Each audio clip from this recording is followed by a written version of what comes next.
大家好，我是老莫。注意了，接头这种炸菜盒要想不吸油，炸出来更脆更軟，一定要注意好和面方法。今天就跟大家详細分享一下它的做法。说一下咱們今天準備的材料，這裡是中筋麵粉準備的150克，再準備乾酵母2克，稍微多加一點，炸出來更蓬鬆。然後色拉油準備10克，鹽準備2克，溫水準備120克。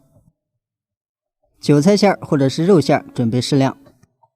接着咱們詳細說一下關於和面要注意的地方。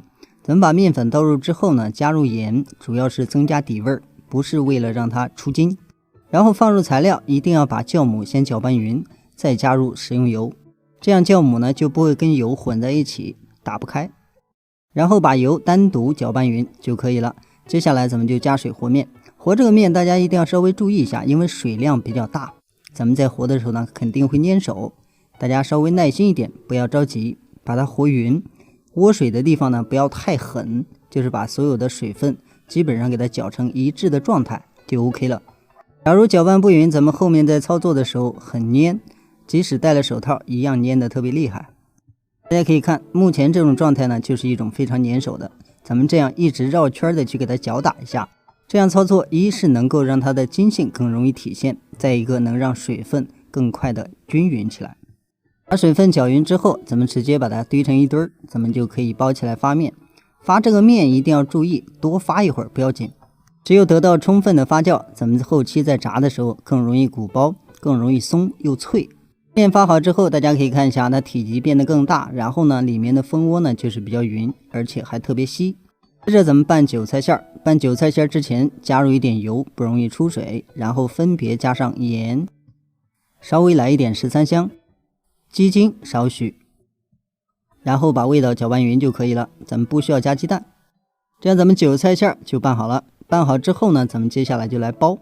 經過發酵之後，這塊麵團比剛開始會更軟，這時候咱們要操作的就是把它攏到一起，一定要把裡面的氣泡稍微給它排一下，聚攏到一塊，然後咱們再揪劑子就比較好揪。直接這樣拉起面，單獨給它揪出一塊，大小呢大家自己定就 OK。像這樣咱們放在手上直接給它攤平，然後在放餡的時候呢，盡量放在中間，不要放得太靠邊，也不要讓它外面粘的到處都是，那樣炸出來呢就不好看。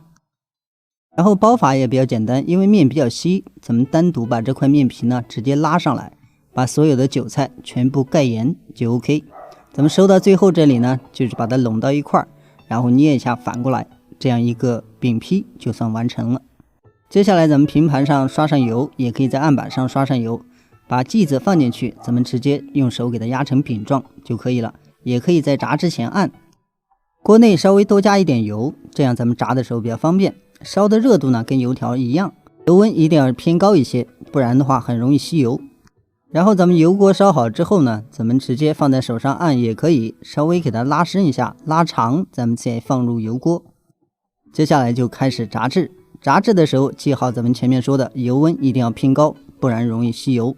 炸好的狀態就像旁邊這個，顏色上的比較深，這樣呢它外皮就是脆的，裡面呢就是比較鬆軟的一個狀態。這時候就可以出鍋了。咱們炸的時候最關鍵的要注意，千萬不要低溫下鍋。低溫下鍋的話，它容易吸油，咱們吃的滿嘴都是油，那樣也不好。另外大家還要注意，這個火呢一直不變，持續用中火燒，即使油溫上來呢也不需要變，就這樣一直來做就 OK。這樣這個韭菜盒子咱們就完成了，直接就可以出鍋。大家可以看一下，它表面色澤金黃，外皮呢是比較脆的，裡面就是一個比較鬆軟的狀態。咱們在家做這種呢，記好咱們前面說的那幾點，在家其實做起來也特別簡单，而且非常好吃。餡呢就是多变的，大家根据自己的喜好來加餡就 OK。可以看一下，咱們輕輕一按呢，它反彈的效果非常好，外皮呢就是比較脆的。喜歡吃這種韭菜盒子，不妨在家裡面試一下，其實很簡單。好了，咱們今天的視頻就到這裡，下期視頻再見。